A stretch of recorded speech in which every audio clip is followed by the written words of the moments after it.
अस्सलाम वालेकुम। कहा जाता है कि एक ज़बरदस्त वकील को इस तरीके से जज किया जाता है कि क्या आप अपना ज़ाती मुकदमा उस वकील को देंगे कि नहीं। और पत्तों की के अंदर जब मुझे मेरे फैमिली को इशू वगैरह हुआ कि कोई मुकदमे वगैरह के लिए वकील ढूंढना था, तो हमारे जहन के अंदर सिर्फ एक नाम ही आया, वो चौधरी इशफाक साहब हमारे दोस्त हैं। हमारी खुशकिस्मती आज हमारे साथ यहाँ पे मौजूद हैं। सिविल के अंदर एक आउटस्टैंडिंग वकील और एक मुकम्मल तौर के ऊपर तह में जाके जो गुफ्तगू वगैरह करते हैं। पत्तों की बार एसोसिएशन के सदर भी रह चुके हुए हैं, दोस्त भी हैं, प्यार भी करते हैं, मुकदमे भी हम आपस में जॉइंटली करते हैं, डिस्कस भी करते हैं। और इस हद तक डिस्कस करते हैं कानून के बारे में कि मैं कहता हूँ इशफाक साहब बस भी करो। बहुत ज़्यादा कानून कानून हो गया। और अभी भी हम बहस ही कर रहे थे यहाँ पे, मुकदमा डिस्कस करने के लिए हमारे पास यहाँ पे आए। तो हमारी खुशकिस्मती है कि हमारे पास यहाँ पे मौजूद हैं। बात बेसिकली ये थी उनसे डिस्कस हम ये करना चाह रहे हैं। लाहौर के अंदर वकालत के बारे में तो गुफ्तगू होती रहती है, मुफस्सल में ये लाहौर से बाहर वकालत का जो मुकम्मल तौर पे टेस्ट है वो मुकम्मल तौर के ऊपर शायद फ़र्क है या शायद आइडेंटिकल ही हो। यंगस्टर्स जो लाहौर से बाहर से आते हैं, क्या उनको वहाँ से पत्तों की अगर कोई लड़का है तो वहाँ से काम शुरू करना चाहिए, यहाँ से करना चाहिए। तो उसके बारे में आई थॉट, और इवन अदरवाइज़ के एक आउटस्टैंडिंग जो प्रैक्टिशनर है उससे सीखा जाए और उससे गुफ्तगू और गप लगाई जाए। तो सर हमारी खुशकिस्मती किसको कहते हैं, इशफाक साहब हमारे साथ यहाँ पे मौजूद हैं। इशफाक साहब, मैं तो आपको बहुत अच्छी तरह जानता हूँ, दोस्तों के लिए ज़रा थोड़ी सी जनाब अगर अपनी कोई बैकग्राउंड वगैरह, वकालत कहाँ से शुरू की, कहाँ से बीच में डिग्री वगैरह की, और कितनी स्टैंडिंग वगैरह हो गई, अगर वो बता दें तो मेरी जो बेसिकल क्वालिफ़िकेशन है लॉ की, वो बहाउद्दीन ज़िक्रिया यूनिवर्सिटी मुल्तान कॉलेज साहिवाल से मैंने ग्रेजुएशन की थी। 99 फरवरी में मैंने अपनी वकालत का पत्तों की से आगाज़ किया और पत्तों की ही से अब तक वकालत कर रहा हूँ। ज़ीरो से स्टार्ट किया था, कोई मेरा वकालत का फैमिली ग्राउंड नहीं था, कोई मेरी फैमिली में वकील नहीं था। अपनी में एक चीज़ का मैंने पहले दिन से मद्देनज़र रखा, मेरे उस्ताद मोहतरम मलिक फरजान अली अवान साहब फौत हो चुके हैं चंद दिन पहले। उन्होंने मुझे एक स्टार्ट दिया कि पहले दिन गया तो उसने मुझे बताया कि एक पॉइंट पे एक ला पॉइंट ढूंढना है, इसका ये तरीका है। वो मेरी ज़िंदगी का टर्निंग पॉइंट था। वहाँ से मुझे पता चला कि ये जितनी बड़ी बड़ी बुकें हैं इसमें अपने मतलब की आपने जजमेंट किस तरह से निकाल ली है। तो वो मैंने वहाँ से स्टार्ट किया, मेहनत की, अपने केसेस को देखा। जो छोटा सा भी केस आया उसमें बढ़ के मेहनत की, उसके अंदर तक पहुंचा और ऐसे ऐसे पहुंचता रहा कि नए नए चीज़ें मेरे सामने आती रही।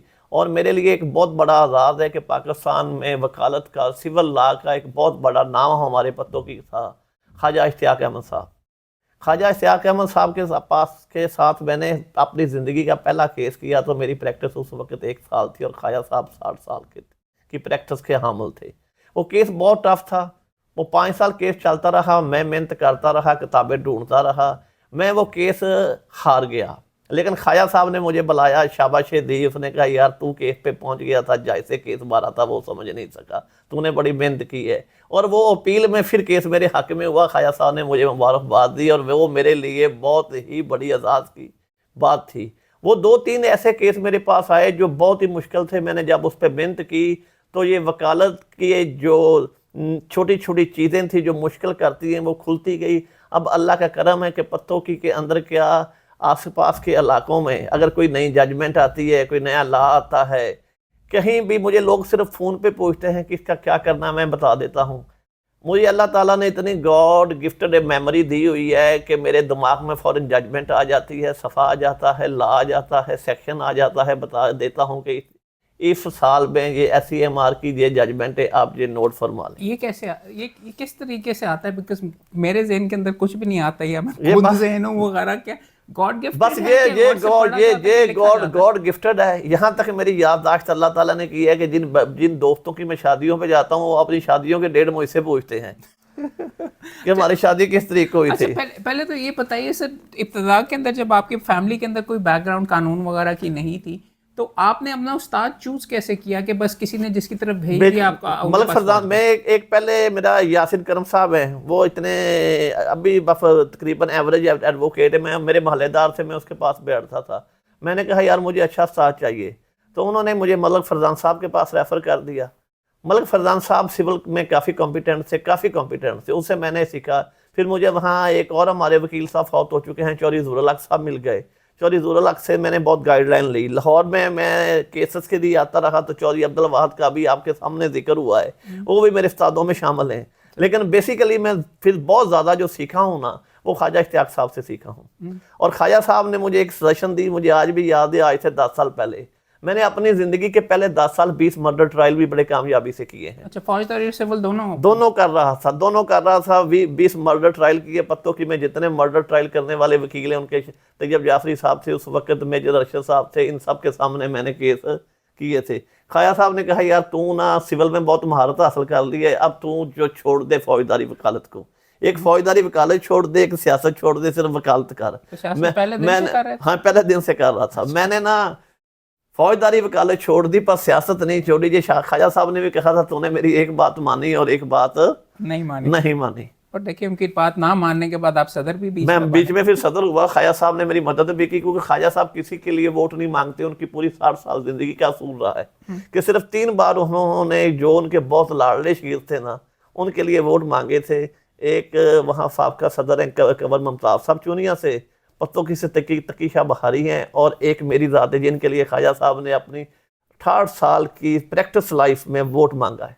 कहा है लोगों को कि यार वोट दे। ज़बरदस्त। बट अब प्रैक्टिस की तरफ अगर अब हम आए तो मैं थोड़ा सा ज़रा ये पूछना चाहूँगा जनाब से कि एग्जैक्टली शुरू कैसे की, कहाँ पे बैठना शुरू किया? पहले उस जमाने में तो शायद पुरानी कचहरी थी, पत्तों की कोई हाल नहीं था। कोर्ट जो थी वो सर्वेंट क्वार्टरों में कैंप थी। मैं पहले 6 माह अपने मलिक फरजान साहब के पास रहा। 6 माह था उनका चैम्बर था। 6 माह के बाद मैंने छोटा सा कच्चे से स्ट्रक्चर का चैम्बर बना लिया। पहले उस टाइम पे क्या पैसे मिलते थे? कैसे सीखा जाता था? फाइलें उठा के खोलनी पड़ती थी? कोई छोटा मोटा केस आ जाता, 1000-2000 रुपया महीना मिल जाता। उस जमाने में वही हमारे लिए बहुत बड़ी रकम होती थी। सर, तो आपके रहाइश भी वैसे पत्तों की थी। वो कोई अजाफी अखराजात नहीं थे कि हमने कोई अदा करने हैं, कहीं जाना है। मेरा घर 5 मिनट की वाकई की डिस्टेंस पे था उस कचहरी से, कोई कन्वेंस प्रॉब्लम नहीं थी। इसलिए जितने भी पैसे आते रहे ना, कभी शादी नहीं हुई थी, फैमिली नहीं थी, इसलिए वो अर्निंग पॉइंट के लिहाज से मुझे नहीं प्रॉब्लम बनी कि ये मैं करूं। इसलिए मैं साथ साथ चलता रहा, सीखता रहा। लोग जैसे जैसे मेरा नाम निकलता रहा, इससे कानून आता है, लोग केस देना होना शुरू हो गए। तो अपना दफ्तर अलहदा कब किया? मैंने वो 6 माह बाद ही कर लिया था। 6 महीने के बाद ही? तो मैं कहता हूँ कि वकील को 6 माह बाद, साल बाद सीनियर से दफ्तर अलहदा कर लेना चाहिए, क्योंकि पंजाबी में कहते हैं बोर्ड दे थले बोर्ड नहीं होता, उगदा। सही है, बिल्कुल।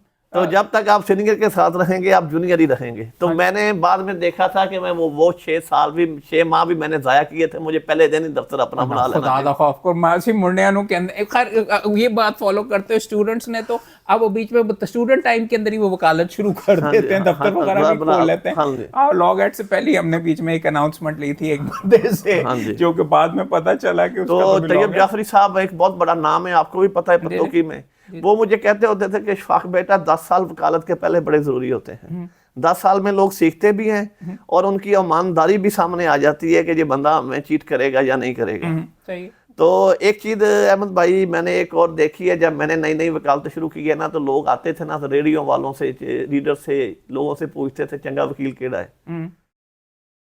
ये एक क्राइटेरिया था, हमें पता चल जाए कि अच्छा वकील कौन है, कौन हमारा अच्छा केस कर सकेगा। तो बना के रखनी चाहिए। लेकिन अब क्या हो गया है, अब हमारा क्राइटेरिया बदल गया है, हमारे अखलाकियात के तकाजे बदल गए हैं। अब लोग पूछते हैं हमें वो वकील बताएं जो बिकता नहीं है। अच्छा, ये बड़े अफसोस की बात है कि वो वकील बताएं जो बिकता नहीं है, जो दूसरे घर के साथ बातचीत नहीं करता। असल वकील की क्वालिटी वही है जिस उसको वकालत भी आती है और उसमें ईमानदारी भी हो, वो अपने क्लाइंट के केसेस का हर लिहाज से ख्याल रखे। तो आपका क्या तरीका था वगैरह? बिकॉज देखिए, एक तो काम हासिल करना यंगस्टर्स को नहीं होता, दूसरा ये कहाँ से बंदा सीखता है ये काम करके? बिकॉज फाइलें से एक ऑडिट। मैंने जब 302 का पहला केस किया ना, तो मैंने कैसे सीखा, मैंने एक जजमेंट्स पढ़ी, उसके अंदर पता चला कि जिरा पे कैसे होती है, क्या क्या सवाल किए गए हैं 302 में। फिर एक वकील साहब है सीनियर, उनकी मुझे फाइल मिल गई, उनका क्रॉस एग्जामिनेशन का मैंने तरीका चेक किया कि ये कैसे कैसे पोर्शन वाइज क्रॉस एग्जामिनेशन 302 में करते रहे हैं। अच्छा। उसको मैंने नकल किया। अच्छा। उसी स्टाइल में मैंने क्रॉस एग्जामिनेशन की और मैं कामयाब हो गया। अच्छा, यानी यंगस्टर्स को फिर आप यही सजेस्ट करेंगे कि अपने किसी सीनियर्स की फाइलें जो फाइलें पकड़ के फाइलें परोलें, या अगर कोर्ट के अंदर से अगर नहीं कर अब अपने सीनियर की देखें, या फिर हाँ जी। अगर कोर्ट के अंदर से जाके देखें जो अच्छी अब जरा भी लोग वगैरह। अब बच्चे आते हैं कि हमें इस पॉइंट पे केस चाहिए, तो मेरे पास अगर केस कुछ चल रहा होता है उस टाइप का, तो मैं कहता हूँ यार ये इसकी प्लीडिंग ले जाए, अगर ना समझ आए कुछ आप कोशिश कर, बाकी मुझसे पूछ लेना, ये तेरे फायदेमंद है। आप पहले उसको खुद कोशिश बजाय कि मैं लाजमी तुझको सारा डिक्टेट कराऊं, वो तुझे समझ नहीं आएगा। ये ऑलरेडी ऐसा केस मेरे पास मौजूद है, तू थोड़ा सा इसमें अपने फैक्ट तब्दील कर ला, बाद में चेक करा ला, बाकी मैं कर दूंगा। बाहर तो मुफस्सिल के अंदर तो ज्यादातर वकालत उर्दू के अंदर है, उर्दू के अंदर है। तो एक्सटर्नल डिग्री लेके अगर आप पत्तों की से हैं और आपने प्रैक्टिस पत्तों की में करनी है, फिर आपको लाहौर ही आना पड़ेगा। लाहौर ही आना पड़ेगा। लेकिन जब यहाँ एक भी मसला आपके सामने भी एक मसला आया होगा कि आप उर्दू नहीं पढ़ते थे, जब आपको प्लीडिंग नीचे से आती है तो आपको प्रॉब्लम आती है। सीखनी पड़ी, करनी पड़ी, क्योंकि नीचे से पाकिस्तान में जितनी मुफस्सल की प्रैक्टिस है वो उर्दू में है, चाहे कंप्यूटराइज भी होगी है वो उर्दू में है। इंग्लिश का ट्रेंड वहाँ प्लीडिंग में नहीं है। प्लीडिंग में नहीं है। जो जजमेंट्स जिन पे रिलाई कर रहे होते हैं वो अंग्रेजी के अंदर होती हैं, लेकिन वो जज भी शायद अंग्रेजी में ही लिख डालता है जी, बिल्कुल। बट करना सारे के सारा उसके तो दूसरी बात मैंने एक और करना चाहता हूँ कि लाइब्रेरी और किताब के बगैर वकील नहीं बन सकता। मेरी कामयाबी का सबसे बड़ा राज यही है कि मैंने 99 में अपनी वकालत शुरू की है। 99 से लेके आज तक ये नवंबर चल रहा है, नवंबर 2025 तक मेरे लॉ जर्नल मुकम्मल है। तो ये जो सारे के सारे, और मैं पढ़ता भी हूँ। नहीं, मैं ये पूछने लगा था, तो पढ़ के क्या लिखते हैं? रजिस्टर मेंटेन कुछ रजिस्टर मेंटेन किया हुआ है, कुछ मेरे दिमाग में आ जाता है। ये मैंने चीज पढ़ी, और यहाँ 20 साल पहले भी अगर कोई चीज पढ़ी है ना, तो मेरे दिमाग में क्लिक कर जाएगा कि ये जजमेंट मैंने इस पॉइंट पे यहाँ पढ़ी है। नहीं, हम जैसे लोगों के पास तो ये गॉड गिवन पावर नहीं है, तो मेरे पास रजिस्टर ही पढ़वाना पड़ेगा सारे। रजिस्टर भी मौजूद है, रजिस्टर पे भी लिखता हूँ, काफी सहूलत है। लेकिन नहीं भी रजिस्टर पे लिखा ना, एक चीज अगर पढ़ ली है और वो दोबारा आ गई है उस मौजू पे, तो मेरे दिमाग में आ जाएगा मैंने ये पढ़ी हुई है। तो ये पढ़ने के लिए क्या आप सीएलसी पढ़ते हैं? कि हर लड़का हमारे से इब्तिदा में पूछता कि भी कौन से वाले, अगर दो मैंने पहले तो जब मैं क्रिमिनल करता था उस वक्त तो मैं ये PLD सीरियल सारी लेता था। अब मैं 4-5 साल से क्रिमिनल मुकम्मल छोड़ चुका हूँ। ज्यादा से ज्यादा साल में कोई आ जाए तो एक आधी बेल आ जाए, ट्रायल तो करता ही नहीं हूँ, इसलिए मैं क्रिमिनल लॉ जर्नल छोड़ दिया। बाकी मैं सारे लेता हूँ और पढ़ता भी हूँ। जो उसमें लेटेस्ट जजमेंट आ जाती हैं, जैसे आपने भी एक तबसरा किया था, वो जजमेंट तमील मुख्तस पे आई है कि अगर दोनों सफात पर सहन नहीं है तो वो दवा तमीले अमीनुद्दीन साहब की। अगर ऐसी कोई भी जजमेंट नहीं आएंगी वो मेरे, अब एक नई जजमेंट आई है डेट ऑफ हियरिंग पे की मैं बात कर रहा हूँ। उन्होंने कहा है कि अगर date of hearing issue frame नहीं हो गए हैं ना, तो फिर कोई डेट ऑफ हियरिंग वाली बात खत्म हो जाएगी, फिर वो सारा केस ही डेट ऑफ हियरिंग पे ही होगा। ये ताज़ा तरीन आई है, मैं पिछले माह पढ़ रहा था। ये देखिए, इम्पोर्टेंट चीज़ खास तौर के ऊपर ये है कि इतने बड़े सीनियर हो के भी आप ये देख रहे हैं, मेरे वालिद साहब साकिब निसार साहब जब थे, हर बंदा वो पढ़ता अभी भी इसलिए बिकॉज ये आपकी एक्चुअली एम्यूनेशन है।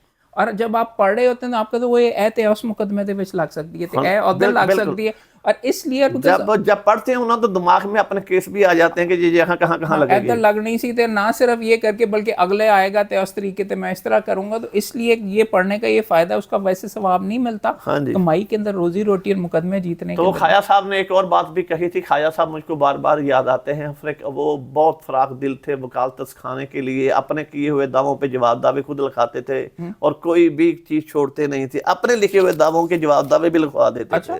तो वो नहीं कहते थे कि मैं कुछ डंडी मार जाऊं, ये कर लूं, हर चीज।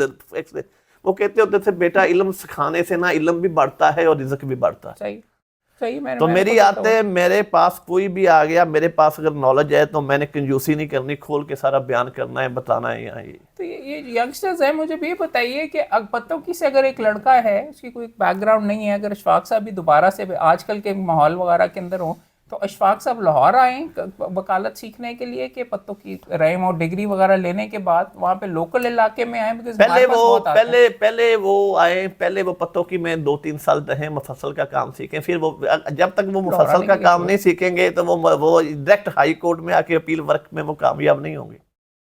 अपील वर्क की नहीं मैं बात कर रहा हूँ, वो तो उन लड़कों का ख्याल ये होता है कि वो यहाँ पे आके काम वगैरह करेंगे तो यहाँ पे उनको काम मिलेगा। और यहाँ पे देखिए पत्तों की से बेशुमार लड़के मेरे पास आते हैं जिनकी लोकल LLB होती है अमूमन, कि जी हमने कॉर्पोरेट सीखना है, हमने तो सिविल का काम ही नहीं करना, और वो आप अपने पास हमने सुना है आपका मेरा कॉर्पोरेट चेंबर नहीं है लेकिन हम यहाँ पे करना चाहते हैं। यहाँ पे हम शिफ्ट होना चाहते हैं और किसी की तगड़ी सिफारिश के साथ भी आ जाते हैं, उसके बगैर भी हम रख लेते हैं, काम सीख नहीं सकते। तो नहीं एग्जैक्टली ये बीच में भी मैं पत्तों की में एक और मसला बनता है सर।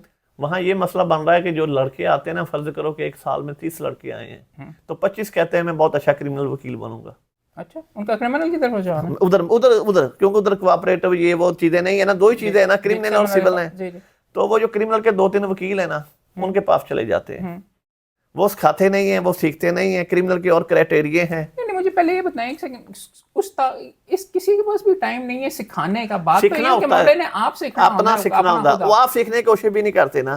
वो कहते हैं जैसे नज़ामी साहब, ही इज ए लर्नर्ड आदमी, इस वक्त पत्तों की में क्रिमिनल के सबसे अच्छे वकील हैं, उनके पास अपना काम है। अब बच्चे ने तो कोशिश कर दी है ना, मैं इनसे फॉलो करूंगा, ये क्या कर रहे हैं मैं क्या करूं, उन्होंने खुद तो नहीं करना, लेकिन दफ्तर में आके बैठे रहेंगे, कुछ करेंगे नहीं तो कैसे सीखेंगे। मेरे यहाँ पे भी यही सिलसिला, पीछे काफी दोस्त वगैरह बैठे हुए हैं, कैसे सीखेंगे। हम कोर्ट में अब जब मेरे पास बच्चा एक सिविल केस सीखने के लिए आता है तो मैं उसको सबसे पहले मेरा काम होता है, क्योंकि प्लीडिंग है, मैं अपने हाथ से कहता हूँ चलो लिफाफा पकड़ो, मैं तुम्हें लिखाता हूँ, तुम प्लीडिंग लिखो। वो सिलसिला लिखने का सिलसिला तो शुरू हो जाता है ना। बिल्कुल सही कह रहे हैं, और अल्फाज भी कान में, ये दावा लिखो, ये जवाब दावा लिखो। वो इंग्लिश मीडियम से पढ़ के आए, उर्दू के उनको लफ्ज नहीं आते, पहले उनको बताया जाता है ऐसे मुद्दा लिखना है, ऐसे मदई लिखना है। वो सिविल साइड पे आके फिर भी सीख जाते हैं। क्रिमिनल में ये प्लीडिंग नहीं होती, आपको भी पता है। सही है, क्रिमिनल में प्लीडिंग नहीं होती। क्रिमिनल में तो कहते हैं FIR लिखवाते थे हाथ से सारी चीजें। तो सिविल में जरा होता है कि लिखाई पढ़ाई का ज्यादा काम होता है। जब लिखाई पढ़ाई का ज्यादा काम होता है तो सीखने का मौका भी ज्यादा मिलता है। अब तो इन बच्चों के लिए सिविल एक और भी तरीकाकार सीखने का है, अगर ये कोशिश करें। वहाँ जो एविडेंस कमीशन के जरिए होती है। अच्छा, उसके लिए करना, जब एक लड़का एविडेंस कमीशन के तौर पे लिखता है, उसको एग्जिबिटर लगाने का भी पता है। बच्चों को तो नहीं वो देगा, नहीं, वो बच्चे सारे वही पत्तों की में तो जज अब पत्तों की क्या कितनी भी मुफस्सल हैं, जज अपने हाथ से एविडेंस लिखता ही कोई नहीं है। अच्छा, तो उन्होंने कह दिया मुंडा फाड़ लो, कहते मुंडा फाड़ लो के बाद अच्छा वो लड़का बैठ जाएगा, उसको हम लिखाई जाएंगे, ये बेटा ये डॉक्यूमेंट आ गया, जिसको एग्जिबिट 1 कर दे, 3 कर दे, 4 कर दे, ओवर 1 कर दे। अगर वो सीखना चाहेगा तो एविडेंस का तरीका, वो डिस्प्यूटेड केसेस के अंदर भी बच्चे लिख रहे होते हैं, ऐसे सारे केसेस के अंदर। हाई कोर्ट की इसके ऊपर नोटिफिकेशन नहीं है कि नहीं हो, कोई नहीं मान रहा। अगर किसी जज साहब को कह देना तो वो गुस्सा करते हैं, हमारे पास टाइम नहीं है, फिर फैसला करते हैं। मैंने 1-2 बार किया है। वो जज साहब थी उस वक्त बिजी थी, तो मुझे कहती थी शायद आज होगी, तो मैं क्या बिल्कुल होगी, आप खुद लिखेंगी। तो कहती चलो मैं खुद लिखूंगी। जब खुद लिखी तो मैंने 3.5 घंटे जीरा पे लगाए, तो चीखें निकल गई। तो फिर उसने फैसला मेरे खिलाफ किया। अच्छी बात है, बात समझ रहे हैं ना। जब हम फोर्स करते हैं ना लिखो, फिर लिखते हैं, लेकिन फिर वो नुकसान पहुंचाते हैं। नहीं, मकसद तो ये है कि वो जब आप लिखेंगे तो आपको खुद ही समझ आ जाएगा। मोहम्मद भाई, मैं खुद कह रहा हूँ कि जब जज खुद एविडेंस नहीं लिखता ना, तो एविडेंस का म्यार ही खत्म हो जाता है। पता ही नहीं लगता। एविडेंस लिखते हुए उसको माइंड का पता चल जाता है कि ये गवाह सच्चा है और ये झूठा है। सही है, लेकिन 90 नहीं, मैं 100% कह रहा हूँ। कल भी मैं जिरा करके आया हूँ, पीछे बैठ के लड़के ने लिखी, हम दोनों वकीलों ने लिखाई है। वो कहते हैं जी फाइल फड़ो तो कोई मुंडा बुला लो, साफ इस तरह कहते हैं। हालांकि नोटिफिकेशन हो चुका है, सख्त नोटिफिकेशन हो चुका है कि जज अपने हाथ से एविडेंस लिखें, लेकिन लोग पत्तों की में की चूड़ियां में कसूर में कहीं अमल नहीं हो रहा। काड़े में मैं गया हूँ, वहां भी यही सूरत। सर हर मुफस्सल में वो लड़के भी खुश हैं कि 1500-2000 रुपया में मिल जाता है, हमारी अर्निंग हो जाती है। वो भी नहीं चाहते कि जज लिखे। तो आजकल कितने वैसे ऑन एवरेज एक साल के अंदर न्यू एंट्रेंट्स वगैरह आ रहे हैं? वहाँ तकरीबन जब थोड़ी सी सख्ती हुई है ना, कोई 40-50 फिर भी आ रहे, वरना तो 2-2-2.5 आ गया था जब ये बाउदीन जिक्रिया और कराची वाले बहुत आए थे।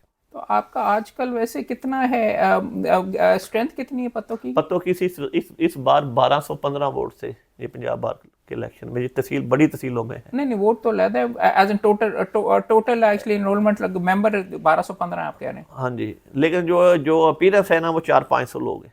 अच्छा, और चेंबर्स वगैरह की जगह है? अगर कोई फ्यूचर यहाँ पे पत्तों की में लोगों के लिए मौजूद है, गुंजाइश है? मेरा ख्याल है कि तहसील लेवल में चैम्बर्स के लिए 9 एकड़ जगह कहीं भी अलाट नहीं हुई होगी। बार तो आपकी माशाल्लाह बहुत खूबसूरत 9 एकड़ पे चैम्बरों की जगह अलाट है। और जो 9 जब मैं सदर साल्ला ने मुझे ये एजाज बख्शा है कि सरदार आसिफ ने कई साहब मिनिस्टर थे, मवासलात, मेरा उनके साथ बहुत ही अच्छा रिलेशन है। उन्होंने मुझे LDA के फंड से 3 करोड़ रुपए की ग्रांट दी थी, जो मैंने सारी सड़कें जो है ना मुकम्मल, जो बार चैम्बर है ना उनका, आप भी गए हैं वहाँ, मुकम्मल PC है। अच्छा। और वो मेरे दौर में हुई है। तो वो इसका लेकिन यंगस्टर का फिर आप ये फॉर एग्जांपल वहाँ पे आपके लोकल लॉ कॉलेज में एक लड़का पढ़ रहा है, वहाँ पे कोई इंटर्नशिप वगैरह का तरीका, आप एक अच्छा सक्सेसफुल वकील बनने के लिए अपने बेटे या अपनी बेटी को आप कैसे रिकमेंड करेंगे, वो क्या करें? मैं तो सबसे पहले कहूँगा, मेरी बेटी ने अब लॉ में दाखिला लिया है, कि बेटा सबसे पहले तो जो तुम्हारी टेक्स्ट बुक है ना, उस पर पूरी तवज्जो दो। ठीक है। क्योंकि आज अगर सीपीसी तो वहाँ पढ़ रही है, पीपीसी पढ़ रही है, तो कल को तो ये प्रैक्टिस में और एग्जाम सिविल के इम्तहान में भी यही चीज़ें काम कर रही है। तो उसे यही कहा है कि तुम्हारे घर में एक समुंदर है लॉ का, जो तुझे समझ ना आए तो मुझसे सीखो और कोशिश करो कि अच्छी पहले तुम। उसने कहा पापा जी मैं लॉ इसी शर्त पे करना है कि मैं प्रैक्टिस भी करूंगी। नहीं, ये प्रोफेशन तो एक्चुअली बीबियों के लिए, तो वो देखिए हमारे पास एक एसोसिएट बैठी हुई है, मगर बीबियों के लिए और खासतौर पर पत्तों की, मैं तो सवाल ही पत्तों की में कितनी फीमेल वकील है? मैं यही अभी मेरे ज़हन में आया था जब मैं सदर बना ना, तो कानूनदान वालों ने आके मेरा इंटरव्यू किया, जो साइट नहीं बनी हुई कानूनदान, तो उन्होंने पूछा यहाँ पत्तों की में कितनी फीमेल थी, तो मैंने कहा 70। उस वक्त 70 थी, अब 120 हो गई है। तो उसने कहा प्रैक्टिस कितनी करती है, मैंने कहा 6 या 7। तो उन्होंने कहा शफाक साहब बिग डिफरेंस, 70 में सिर्फ 6 कर रही हैं, वाई क्या रीजन है? मैं कहा ये देहाती इलाका है, ये देहाती पस मंजर है, यहाँ के लोग पसंद नहीं करते उनकी बहू बेटी अदालतों में आए लोगों के केस करें। और यही वजह है कि मेरी चौधरी जाकिर हनीफ साहब की साहबजादी ने 2011 से लॉ किया हुआ है। परसों भी हमारे घर में उसका खामद आया हुआ था, यही बहस हो रही थी कि ये प्रैक्टिस करे या ना करे। अब 2011 के बाद 14 साल के बाद अब डिसाइड अब हो रहा है, अब अबू कह रहा है कि चलो तुम कर लो। अच्छा, मुझे ये बताइए कि अब नहीं, लेकिन आपकी बेटी अगर आती है तो जुडिशरी की तरफ जाएगी कि बिकॉज़ जुडिशरी की तो लड़कियों को उस साइड के ऊपर ज्यादा रुझान वगैरह रखा पहले वो प्रैक्टिस 2 साल करेगी इंशाल्लाह, मेरे साथ कुछ अर्सा करे।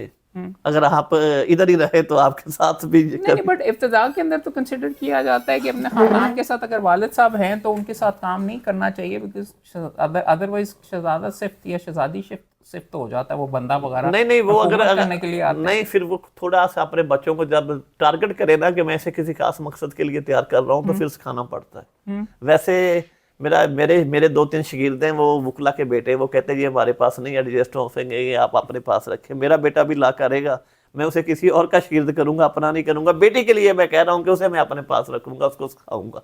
सिखाना प्रैक्टिस के लिए नहीं है, सिखाना उसको सिविल जज के इम्तहान के लिए। तो क्लाइंट हासिल करने के लिए एक नया जो यंगस्टर है, खासतौर पर फसल में से पत्तों की के अंदर, उसका क्या तरीका वगैरह होगा? आप कह रहे थे कि जी रेपुटेशन ट्रैवल करती है, कैसे आप जान पहचान के ऊपर होता है? जान पहचान सबसे पहले तो जान पहचान पे होता है। मुंडे ने कोई मुकदमा क्यों दे? देखे जैसे ये मुकदमा, ये मेरा एक शागिर्द है, उसके रिश्तेदार का केस था, उसके जरिए मेरे जरिए आया। वो लोग मुझे नहीं जानते थे, केस भी उनका आपको देखा ना, केस भी खराब हुआ था। जब उनके घर का वकील बना तो उसने कहा मेरा उस्ताद इसको अब दुरुस्त कर सकता है। मैं यंगस्टर का पूछ रहा हूँ, मैं आपका नहीं पूछ रहा। आजकल के यंगस्टर्स का यही कंप्लेन होती है, एक तो चेहरे बेकते हैं, दूसरी कंप्लेन ये होती है कि सानू कोई काम ही नहीं देता। यंगस्टर ਨੂੰ ਵਾਕਿਆ ਉਹਨਾਂ ਦੀ ਇਹ ਗੱਲ ਠੀਕ ਹੈ ਕਿ ਕੰਮ ਕਿਵੇਂ ਦੇਵੇ, ਕਲਾਇੰਟ ਆਪਦੇ ਕੰਮ ਦਾ ਸੱਕਾ ਹੁੰਦਾ ਹੈ। ਜਦੋਂ ਕਲਾਇੰਟ ਨੂੰ ਲੱਗੇਗਾ ਕਿ ਇਹ ਬੰਦਾ ਮੇਰਾ ਕੰਮ ਸਹੀ ਕਰ ਸਕਦਾ ਤਾਂ ਉਹਨੂੰ ਹੀ ਕੰਮ ਦੇਗਾ। ਤੇ ਜਿਹੜਾ ਵਕਾਲਤ ਦਾ ਸ਼ੋਭਾ ਹੈ ਉਹ ਮਾਂ ਦੇ ਪੇਟ ਚੋਂ ਸਿੱਖ ਕੇ ਤੇ ਨਹੀਂ ਆਉਂਦਾ ਹੁੰਦਾ, ਉਹਨੂੰ 2-4-5 ਸਾਲ ਲੱਗਣਗੇ। ਲੱਗਣ ਤੋਂ ਬਾਅਦ ਅਗਰ ਲੋਕਾਂ ਦੇ ਉੱਤੇ ਹੁੰਦਾ ਤਮਾਦ ਵੱਜੇਗਾ ਕਿ ਕੰਮ ਕਰ ਸਕਦਾ, ਫਿਰ ਹੀ ਕੰਮ ਮਿਲੇਗਾ। क्लाइंट तो अपने केस के लिए आया है ना, क्लाइंट तो नहीं कहेगा कि मैं केस हार जाऊं। वो एक राह हैंड बंदे को अपना केस नहीं देगा। वो उसका सगा रिश्तेदार भी है, उसका चाचा ताया भी है ना, मुफ्त में शायद दे दे, मुफ्त में दे दे। अगर नहीं मुफ्त में भी देगा तो वो कहेगा यार तू तेरा उस्ताद करेगा तो तू केस फड़ ला। मुफ्त भी देगा ना तो कहेगा जो तेरा उस्ताद करेगा फड़ेगा तो केस फड़ ला, वरना तू अपने आप ना करी।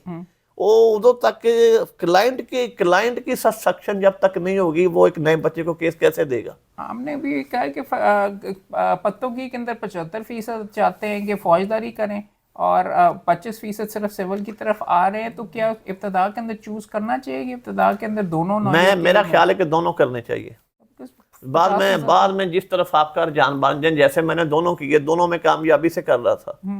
तो जो क्रिमिनल है उसमें एक प्रॉब्लम आती है, उसमें आप शरीफ आदमी नहीं कर सकता, खासकर मुफस्सल में।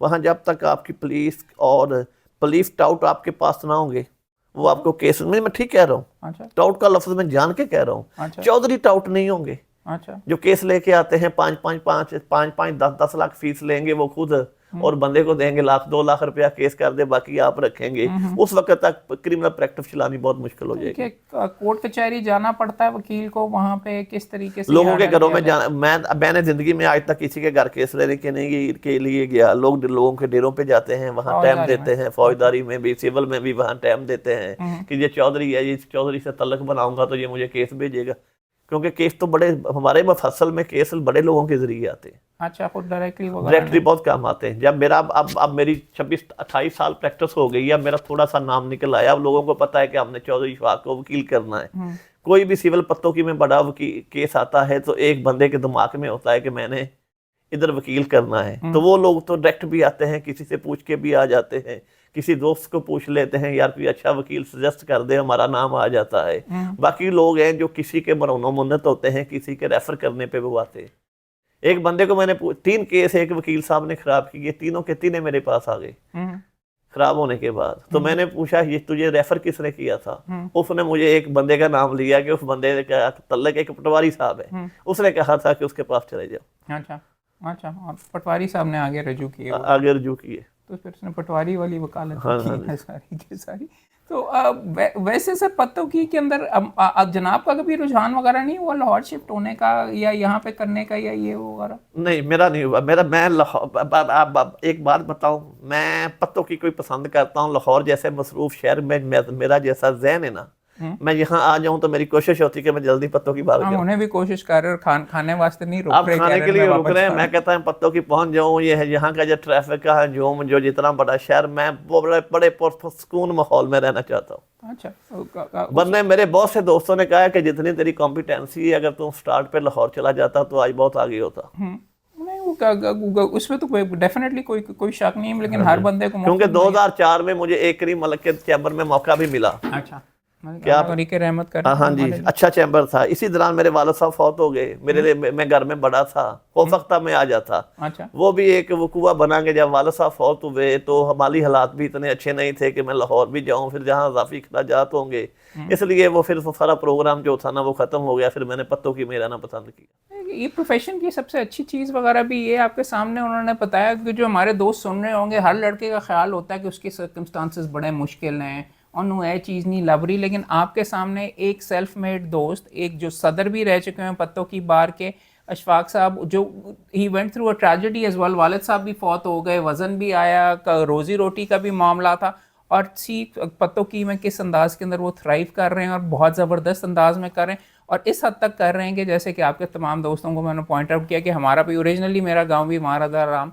पत्तों की के पास ही है, हबीबाबाद के पास, वहाँ से है। वहाँ पे प्रॉपर्टी डिस्प्यूट का केस हुआ तो हमने अशफाक साहब को रजू किया और जीत के भी इन्होंने माशाल्लाह। और एक बात मैं और भी बता दूं, मैं स्टैंडर्ड का वकील हूँ, ईमानदारी से प्रैक्टिस की है, सदर भी रहा हूँ। अभी तक मेरे पास अपनी गाड़ी नहीं है। ये लोग मेरे दोस्तों लोग की गाड़ी है, वो कोई ना कोई ले आता है। फिर लाहौर शिफ्ट होना चाहिए। मुझे गाड़ी की जरूरत नहीं पड़ती, कोई ना कोई दोस्त गाड़ी लेके आ जाता है। दोस्तों का इतना गहरा सिलसिला बन चुका हुआ है। नहीं, आप यंगस्टर्स ਨੂੰ ਤੁਸੀਂ ਤਾਂ ਦੇਖੇ ਐਂਡ ਦੇ ਵਿੱਚ ਜਾ ਕੇ ਜ਼ਿਆਦਾ ਹੀ ਸੱਚ ਬੋਲ ਦਿੱਤਾ। ਹਰ ਮੁੰਡਾ ਯੰਗਸਟਰ ਤੇ ਚਾਹੁੰਦਾ ਉਹਨੂੰ जेट तैयारा वो हासिल करे वगैरह। मेरी वैसे मैंने पैसे का लालच नहीं किया। मेरी जो जायज जरूरतें ना वो अल्लाह ताला हमेशा पूरी कर देता है, तो मैं इस पे मुतमन हूँ। मेरे शागिर्द भी कहते हैं उस्ताद जी आपको पैसा ज्यादा कमाने का शौक नहीं है। मैं कहता हूँ जो अल्लाह ने किस्मत में लिख दिया है ना वो मिल जाना है। देखिए, एक चीज़ मैं आपके सामने पॉइंट आउट वगैरह करता हूँ कि वो तो मैं लाइट पैसों वगैरह की बात कर रहा था। असल में मेरे दोस्त का सही वर्षा इनकी दोस्ती हैं, इनका प्यार है, और यहाँ पे वीडियो भी एक तरीके से दोस्ती के अंदर ही कर रहे हैं, बट हमने इनको एक्चुअली प्रोफेशन के अंदर गोल्ड स्टैंडर्ड जाना। असल में बंदे का यही वर्षा होता है सारे का सारा, जिसके अंदर आप इनको हाई स्टैंडर्ड पे रखते हैं। तो हमारे लिए सर बहुत बड़ा ऑनर और बहुत ज़्यादा बीच में आपकी शफकत है। एंड में अगर आप कोई यंगस्टर को या अगर कोई सुनने वालों को कोई मैसेज अगर आप देना चाहें तो ज़रूर प्लीज़ पता शेयर कीजिए। तो मेरा एक ही मैसेज है कि ईमानदारी से केस करें, अपने क्लाइंट को कभी धोखा ना दें, किताब से अपना रिश्ता ना टूटने दें। लाइब्रेरी, बुक और वकील का चोली दामन का साथ है, ये कब्र तक जाता है। जो कोई बंदा कह देना कि मैंने सारी वकालत सीख ली है, अब हर चीज़ ख़त्म हो गई है, तो ये बात टोटली रॉन्ग है। हर दिन नया लॉ बदलता है, नई जजमेंट आती है, नए लीगल प्रिंसिपल बनते हैं, उन पे चलना पड़ता है। मेहनत को ना छोड़ें, ईमानदारी को ना छोड़ें, अपने क्लाइंट का ख्याल रखें और जुल्म और ज़्यादती वाले केसों से भी बचें। वहाँ पे ज़्यादा जोर से नहीं खड़ा होना चाहिए जुर्म और जाति वगैरह के अंदर, जो अपने क्लाइंट को हक दिलवाने के लिए, वहां दिलवाने के लिए जालिम के साथ ना खड़े हो। जालिम के साथ ना खड़े। जालिम के साथ एक बंदे को पता है ना कि जुल्म, मैं ऐसे केसों से अवॉइड करता हूं जहां मुझे पता होता है कि ये जुल्म कर रहा है। यही बड़ापन है आपका इसके साथ, और इससे इसी में बंदा मेरे ख्याल में सुरखरू होता हाँ है जी। और आखिरत भी आपकी सही होती है। आप सर बहुत तो बहुत एक और बात है कि एक सीनियर ने कही थी कि कुछ क्लाइंट ऐसे होते हैं जिनके पास देने के लिए फीस नहीं होती, वो डिजर्व होते हैं, केस भी उनके अच्छे होते हैं, तो उनके फ्री केस कर दिया करें, आपको अल्लाह और दे देगा। और मैंने की और मुझे और दूसरी तरफ से पैसे मिल गए। दूसरी पार्टी की तरफ से नहीं, दूसरी तरफ से कोई और केस आ गया ना। नहीं, आप सही कह रहे हैं वगैरह। यही आपका बड़ापन है सर। मैं एक बंदे ने कहा मेरे पास पैसे नहीं है, मैं बिल्कुल अल्ली बात कर रहा हूँ आज से 20 साल पहले की। उसने कहा मैं उसकी बेटी का केस करना था, मेरे पास सिर्फ 200 रुपया, मैंने 200 भी ना लिया। मैंने मुंशी को कहा उस वक्त 50 रुपए लगते थे, 50 रुपए का लफाफा ला इसका केस काट दे। मेरा एक रिश्तेदार आ गया, उसने कहा पीटीसीएल वालों ने मुझे तंग किया, वो पीटीएस इसने मुझे ये ले 15,000 रुपया कोर्ट फीस और ये ले 15,000 फीस मेरा केस का।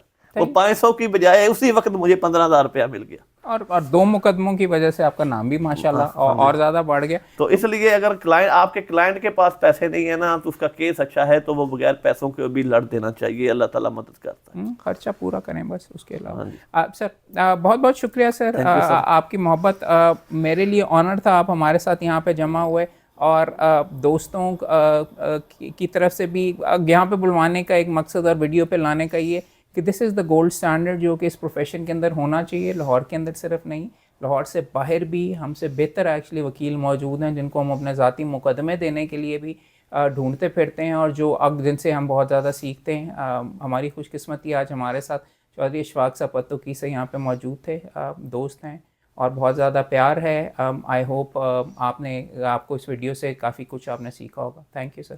Thank you.